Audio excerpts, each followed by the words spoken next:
안녕하십니까, 문틀란TV입니다. 홍준표 전 대표가 정치 인생 최대의 위기를 맞고 있습니다. 수도권 험지 출마를 권유하는 당 공천위 압박에 맞서 경남 양산을 출마를 대안으로 내세웠지만 그마저도 순탄치 않을 전망입니다. 홍준표 전 대표가 양산을 출마 의사를 밝힌 상태에서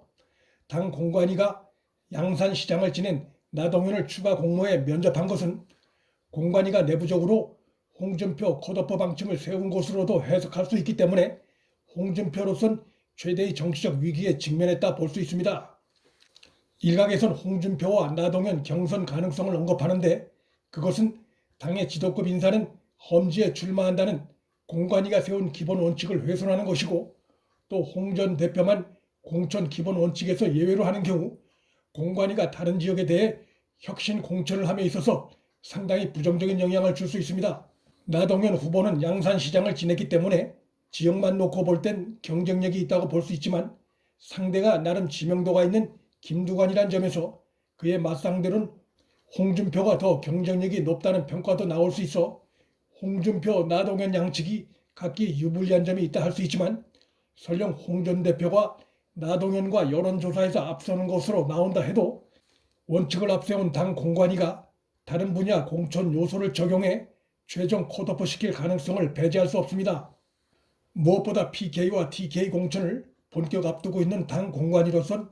문정권 폭주를 막고 문정권에 대한 준엄한 심판을 하기 위해 이번 총선 공천을 대대적인 개혁 공천으로 한다는 최대의 핵심 원칙을 지키기 위해서도 홍준표에 대해서만 예외로 할 수 없는 상황이기 때문에 개인적인 사정이 고려되기 어려운 상황입니다. 결국 지금 전개되고 있는 미래통합당의 공천 진행 상황과 핵심 원칙을 감안할 때 홍준표가 컷오프될 위기에 놓여 있다는 전망을 할 수 있고 그 경우 홍준표 전 대표가 택할 수 있는 길은 무소속 출마나 정계 은퇴 혹은 총선 불출마 또는 수도권 험지 출마 등 4가지 정도의 길 중에서 택할 수 있다고 보이는데 무소속 출마는 경남 양산에 출마할 경우 미래통합당 후보와 표가 나뉘어 승리 가능성이 줄어들기 때문에 다시 자신의 고향 지역구인 경남 밀양, 의령, 함안, 창녕 출마로 유턴해 무소속으로 출마할 가능성도 있는데 이 경우 홍 전 대표가 승리할 가능성이 있겠지만 당 대표까지 지낸 인물이 당의 구성원 대부분이 문정권 심판을 위해 불이익을 감수하고 있고 자기 희생을 실천하고 있는 상황에서 혼자만 살겠다고 당의 공천 원칙을 무시하고 따뜻한 양지를 찾아 출마해 배지를 한 번 더 달아본들 오로지 배지 한 번 더 다는 게 목적이라면 모를까? 그가 미래통합당이나 보수 진영 내에서 큰 뜻을 갖고 있다면 그것을 이루기엔 결정적으로 불리하게 작용할 수 있습니다. 결국 홍준표 측이 합리적으로 판단한다면 수도권 험지 출마 요구를 받아들이거나 이번 총선에 불출마하고 백의종군하거나 혹은 정계 은퇴하는 길밖에 없는 상황입니다.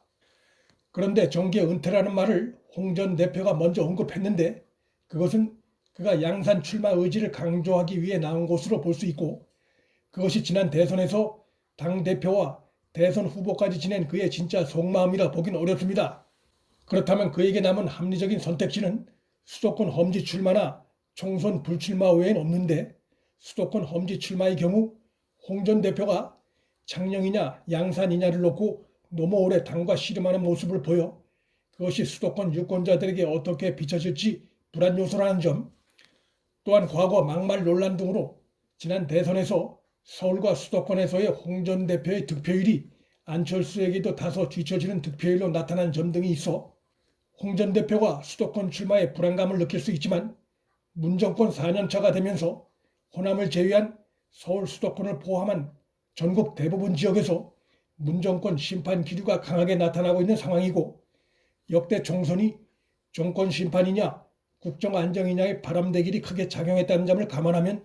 전국적인 인지도가 있는 홍 전 대표가 수도권에서 민주당 후보와 맞서 승리할 가능성도 배제할 수 없는 선거 정국이라 할 수 있습니다. 무엇보다 수도권에서의 선거 결과가 어떻게 나오든 당의 승리와 문정권 심판을 위해 몸을 던졌다는 명분은 차기 대선 후보군에 속한 정치인 중에 한 명으로서의 중요한 명분이 될 수 있습니다. 대권에 대한 꿈이 아직 남아있을 홍준표 전 대표로선 수도권 험지 출마 외에 차기 총선 불출마도 한 가지 선택지로 고려할 수 있을 것입니다. 총선 불출마는 국회의원 배지를 달고 당에 들어가 차기 대선 후보 자리를 노리는 것보다는 불리할 수 있지만 무소속으로 출마해 낙선하거나 설령 배지를 단다고 해도 정치적으로 마이너스 효과가 큰 상황보다는 총선 불출마가 오히려 더 명분이 있다 할 수 있습니다. 물론 김두관과 맞붙어 승리한다면 당에서 그를 보는 시선이 추후 다소 달라질 수도 있겠지만 과연 당 공관위가 그러한 구도를 허락할지 불확실한 상황입니다. 따라서 홍 전 대표가 총선 불출마를 하는 대신 선대 공동본부장 같은 역할을 하면서 전국 선거운동 지원에 나선다면 그의 정치 이미지 제고에도 상당한 도움이 될 수 있을 것으로 전망됩니다. 일부 언론이 친박연대 같은 미래통합당 성향의 무소속 연대가 홍준표 등을 중심으로 뜰 수 있을 것처럼 전망하는데 지금은 미래통합당 당내 의원들 가운데서 공천에 대한 그런 조직적인 반발 움직임이 일어나지 않고 있는 상황이기 때문에 당시의 상황과 크게 다르다 할 수 있습니다. 홍준표 전 대표로선 그간 서울에서 총선을 4번 치르는 등의 이력이 있기 때문에 자신의 고향도 아닌 양산 출마마저 반대하는 당의 움직임이 섭섭할 수도 있겠지만 PK 전체가 정권 심판 기류가 강한 상황이기 때문에 그가 PK에 어디에 출마하든 양지를 찾았다는 비판에서 자유롭긴 어렵습니다. 따라서 그가 합리적인 선택을 한다면 수도권 출마나 총선 대기종군등 둘 중 한 가지를 택하는 것이 그에게도 당에게도 도움이 되는 상황이고 무엇보다 문정권 심판 기류를 확산시키는 데도 도움이 된다 할 수 있습니다. 문틀란TV 여기서 마칩니다. 구독과 좋아요, 방송 공유는 방송 제작에 큰 힘이 됩니다. 시청해 주셔서 감사합니다.